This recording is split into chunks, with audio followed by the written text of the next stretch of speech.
Sir నాది పుల్లేడుపల్లి నుండి నా కూతురిని సాయి కృప అని ధర్మవరం కాలేజీలోకి చేర్చినాను. చేర్చింటే కొన్నాళ్ళు ఉండే హాస్టల్లోనే ఉంటే నా పరిస్థితి బాగాలేకపోతే నాకు ఆరోగ్యం బాగాలేకోకుండా ఉంటే నా కూతురు నేను ఆడ హాస్టల్లో ఉండలేను, ఫుడ్ గిడ్డు ఏమీ లేదు, నాకు బాగా నేను ఇంటికి వస్తానంటే సరేలే అన్నాను.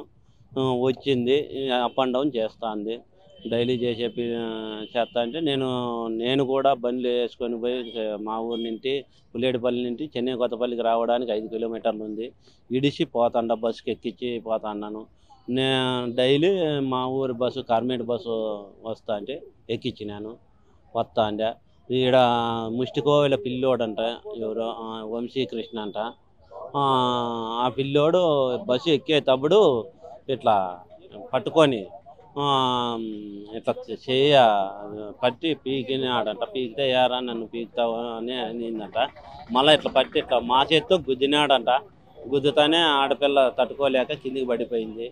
మళ్ళీ పడిపోతే నన్ను కొడతావు అనవట్ట అని ఏటు కొట్టిందంట నా కూతురు. కొడతానే నన్ను 10 మందిలోనూ మగవాడిని కొడతావా నువ్వు అని చెప్పి వాంచేసినాడు సార్. గడతలు అన్నీ పగిలిపోయి బ్లాక్ అయిపోయినాయి.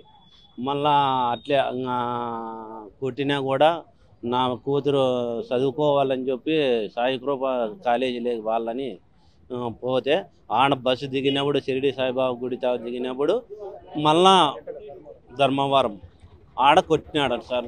దిగుతానే మళ్ళా కొట్టినాడంట. కొట్టేదానికి ఆ బాబుకి ఇవన్నీ బ్లాక్ అయిపోయినాయి.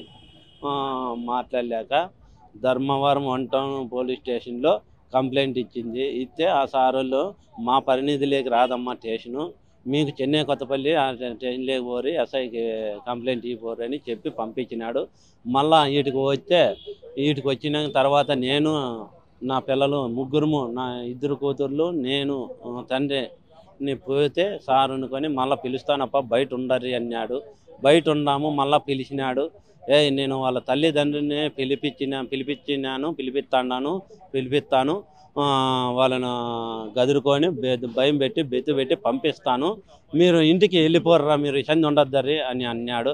కాదు సార్, మా ఎదురుగా మా దండిచ్చి పంపిస్తే మేలు కదా సార్ అంటే, నేను దండిస్తా పో మళ్ళీ